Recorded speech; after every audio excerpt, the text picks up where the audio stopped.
বাড়ি থেকে ফেরার পরে কৌশিকদা আর কাকলিদি আর মৌলি মীরা চারজনে মিলে নতুন মানুষের সঙ্গে দেখা করতে এসেছিল।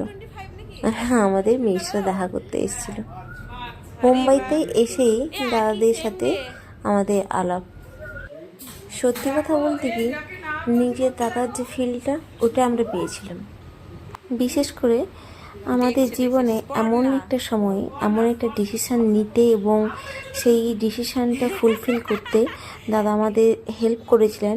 মানে হেল্প করেছিলেন বললে ভুল হয়, পুরো ব্যাপারটা দাদাই করেছেন, আমরা নামে মাত্র।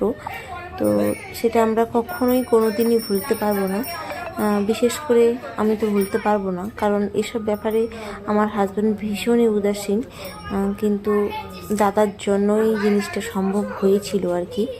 সাথে অবশ্য কাকলিদিরও হেল্প ছিল, কারণ দাদা যখন আমাদের হেল্প করেছে তখন কাকলিদি ঘরের সমস্ত কিছু অনেক কষ্ট করে সামলেছে।